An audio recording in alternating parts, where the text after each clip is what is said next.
মাঠে চরমভাবে রেগে আগুন হামজা চৌধুরী। মিতুল মার্মাকে মাঠেই শাসালেন। তোর থেকে তো আনিচুর রহমান জিকুই ছিল ভালো গোলরক্ষক, তোকে বাদ দেওয়ার হয়তো বা ব্যবস্থা করা হবে।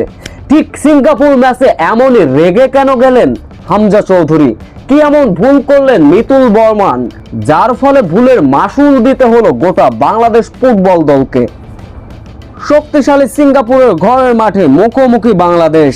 পয়েন্ট টেবিলের দিকে তাকালে দেখা যায় বাংলাদেশ ভালো পয়েন্ট রয়েছে, 5 পয়েন্ট। এএফসি এশিয়ান কাপ বাছাই পর্বে শক্তিশালী সিঙ্গাপুরের মুখোমুখি বাংলাদেশ। শুরু থেকেই চলছিল আক্রমণাত্মক আর পাল্টা আক্রমণ, যেখানে শুরুতে অবশ্য ভালোই দাপট দেখাচ্ছিল বাংলাদেশ। তবে ভালো খেললে কি হবে বাংলাদেশ? আবারও সেই গোলরক্ষকের ভুল। সবাই হয়তোবা মাঠে আনিচুর রহমান জিকুর মতো গোলরক্ষককে মিস করছিলেন। মিতুল বর্মান সেই একেবারে সেই ভুলগুলো করেই যাচ্ছেন, আর বাংলাদেশ সেই ভুলের মাসুল গুনতেই হচ্ছে।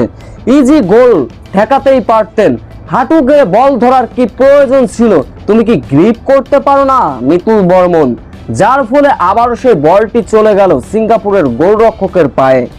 ম্যাচের বয়স যখন 31 মিনিট, সিঙ্গাপুর বল টেনে নিয়ে গেল আক্রমণে। মিতুল বর্মান ওই বলটা সুন্দরভাবে গ্রিপ করতে পারলেই হয়তো গোল হজম করতে হতো না বাংলাদেশের, কিন্তু মিতুল বর্মা বলটা ইজি বল ছেড়ে দিলেন, আর সেই মিতুল বর্মার ভুলের মাসুলে গোল হজম করতে হলো বাংলাদেশের। যার ফলে মিতুল বর্মার উপর মাঠেই খেপে গেলেন হামজা চৌধুরী, শাসালেন মিতুল বর্মনকে, মাঠে রেগে গিয়ে শাসালেন হামজা চৌধুরী। হয়তো বললে তুমি কেমন গোল রক্ষক, ইজি বলে গ্রিপ করতে পারলে না। হয়তো তিনি আনিচুর রহমান জিকুকেই মিস করছিলেন।